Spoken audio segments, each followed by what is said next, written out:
Allô tout le monde, bienvenue dans une nouvelle vidéo. Très heureuse de vous retrouver aujourd'hui pour une vidéo friperie. Yay! Fait qu'aujourd'hui, je m'en vais découvrir deux nouvelles friperies dans mon coin. C'est pas des friperies que j'ai déjà visitées, donc j'ai aucune idée si ça va être des belles friperies, s'il va y avoir des affaires, si ça va être cher ou non. Donc on va tout découvrir ça ensemble. C'est un petit peu la partie 2 en fait de ma vidéo d'il y a 2 semaines dans laquelle je faisais découvrir deux nouvelles friperies aussi dans la ville de Québec. Je pense que vous avez bien aimé cette vidéo-là, puis c'est pour ça que j'ai eu envie de faire une deuxième partie. Aujourd'hui, ce que je cherche, c'est encore des shorts de sport parce que mes cuissards sont juste trop maganés. Puis aussi, j'aimerais peut-être ça trouver un petit cadeau à ma soeur parce que sa fête c'était en mars. Puis puisque là, la fraîcheur commence à s'installer, j'ai pensé aussi peut-être à regarder pour comme des vêtements d'automne, mais je vais pas trop dépenser. Là. Mon but c'est vraiment de vous montrer comme les friperies parce que je me dis plus que c'est accessible, ben plus qu'on va être de personnes à magasiner dans les friperies, puis c'est plus écologique. Donc on est tous gagnants là-dedans et c'est très économique. Donc deux friperies à visiter. On y va mes amis, c'est parti!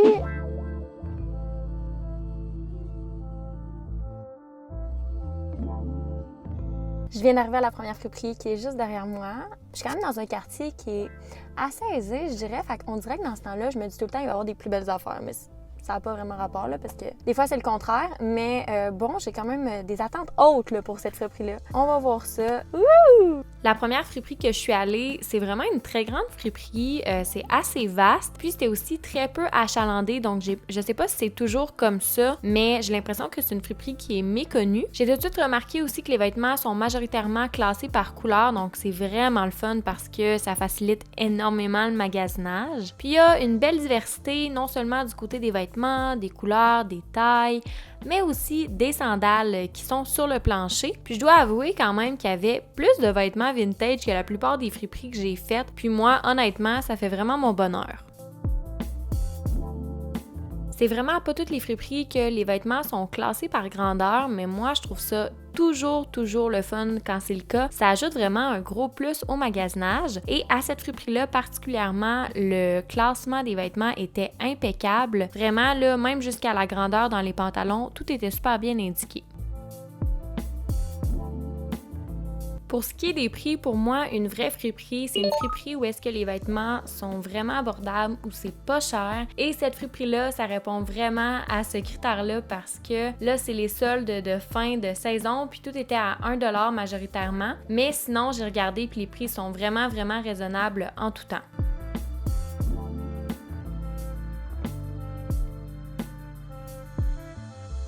J'ai remarqué aussi la belle grosse rangée d'objets de cuisine, beaucoup de céramique, de poterie, puis c'est principalement aussi des trucs vintage. Puis je trouve que c'est le genre d'objet que présentement les blogueuses culinaires mettent beaucoup de l'avant sur leurs photos. Donc c'est vraiment un bon spot si vous en cherchez. C'est toujours agréable aussi selon moi d'avoir autant de choix à si bas prix, autant dans les ustensiles de cuisine de base que les trucs un petit peu plus sophistiqués.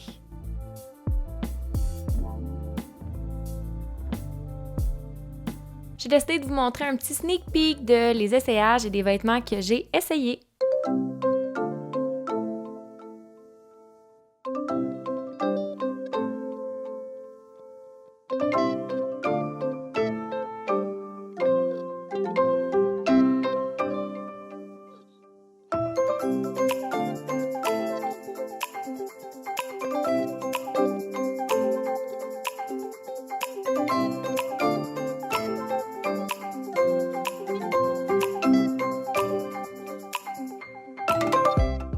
Alright! Fait que je suis back de la première friperie. Wow!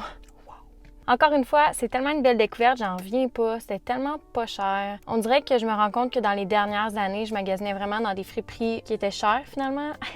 Comme tout était à 1$, puis pour les enfants, il y avait des sacs comme surprise un peu à 2$, puis t'as 12 morceaux à l'intérieur. Fait que pour vrai, les prix, ça avait tellement de l'allure. Tout était bien rangé par ordre de couleur. Vraiment, là, j'ai vraiment aimé ça. Puis là, pour vrai, j'ai été tellement raisonnable parce que il y avait quand même beaucoup de trucs que j'aimais, puis il y avait une robe en particulier que j'aimais, mais qui était comme tachée de, tu sais, de jaune, là, un peu de sueur, là, puis comme, tu vois que c'était un morceau vintage. Fait que je me disais, tu sais, c'est bien beau acheter en friperie, mais il faut au moins acheter des trucs qui sont de qualité. Puis là, je pensais au percarbonate de sodium. Je me disais, je pourrais comme le mettre dans le percarbonate, mais on dirait que je préférais juste acheter qu'est-ce que j'étais certaine. Donc, j'ai acheté deux choses que je vais vous montrer plus tard, puis ça m'a coûté 2$.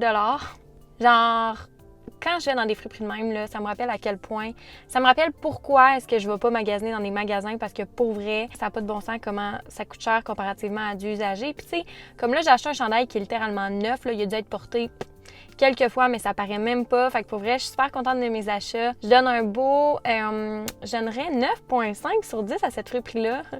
Le petit point 5 pour pas donner 10 sur 10. Puis je suis vraiment contente de partager cette friperie-là avec vous. Un gros coup de cœur de mon côté, donc j'espère que vous allez full l'aimer. Puis là, ben, je me dirige vers la deuxième friperie.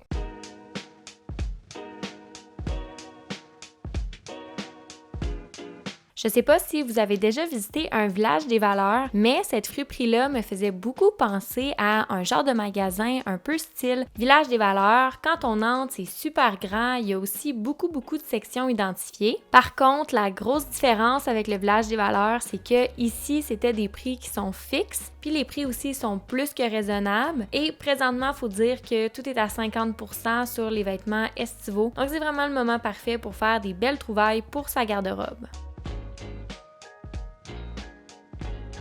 Ce que j'aime aussi dans une friperie, c'est quand tout le monde peut magasiner, que ce soit autant les enfants, les adultes, les grands-parents, bref, qu'il y en ait vraiment pour tous les goûts. Puis là, je trouve que cette friperie-là, c'est vraiment le cas. Dans la friperie aussi, il y a des sections que, selon moi, on voit moins souvent dans les magasins de seconde main, comme justement une quincaillerie, mais il y avait aussi une section avec du matériel de couture, du matériel de tricot, des tissus, bref, du matériel un peu plus bricolage, donc je trouve que c'est vraiment le fun parce que parfois, c'est le genre de matériel qui peut coûter cher quand c'est neuf.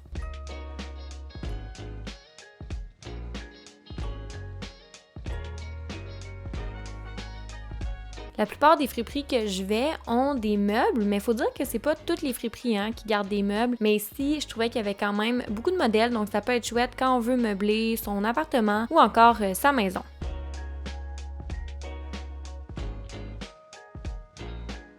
Je suis pas du genre à m'acheter des livres, mais je trouve que d'acheter des livres usagés, c'est une bonne option, surtout que dans les friperies, ça déborde de livres usagés. Il y en a vraiment pour tous les goûts. Je suis de retour de la deuxième friperie. Honnêtement, j'ai vraiment une préférence pour la première friperie, mais j'ai quand même apprécié la deuxième friperie. L'affaire, c'est que c'était pas dans les plans initiaux de la visiter, ok? Fait que je vais vous expliquer ce qui est arrivé. En fait, je voulais aller à une autre friperie dans le même coin, à Beauport, puis quand je suis arrivée, sur Internet, c'était écrit que c'était ouvert, mais quand je suis arrivée, ben c'était écrit que c'était juste ouvert les mardis et en tout cas. Mais aujourd'hui, c'était pas ouvert exceptionnellement. J'imagine que c'est en raison du COVID. Fait que ça a fait en sorte que là, j'avais comme juste visité une friperie puis je voulais en visiter deux. Puis j'en ai vu une pas trop loin en m'en venant sur mon chemin qui est celle-là que je vous ai présentée. Donc j'ai décidé d'aller à celle-là. Puis on dirait que j'étais comme un peu dans un mood de comme j'ai pas trop envie de dépenser, j'ai plus envie de montrer puis de faire découvrir la friperie. Donc finalement, j'ai rien acheté à cette friperie-là. Mais je suis quand même fière de moi parce que c'est ça. Mon but initial, c'était vraiment de vous présenter la friperie puis pas nécessairement d'acheter. Mais j'ai passé proche d'acheter deux affaires. Un truc, c'était comme un kit en vaisselle qui était vraiment légère, là, en aluminium style pour faire du camping parce que j'utilise encore des assiettes normales pour faire du camping. Fait que je me disais que c'était une bonne idée, mais en même temps, la saison du camping tire vers sa fin puis je me dis que peut-être que l'année prochaine, je vais vouloir autre chose. En tout cas, j'étais pas comme sûre à 100%, fait que je l'ai pas acheté. Puis l'autre affaire, c'était un espèce de truc qu'on utilise pour cuisiner, mais je l'aurais utilisé pour faire sécher des plantes. Mais bon, finalement, comme je vous dis, j'étais pas trop dans le mood d'acheter, fait que j'ai pas vraiment acheté à cette friperie-là. Ben, j'ai pas du tout acheté. Je vais vous montrer quand même ce que j'ai acheté à la première friperie.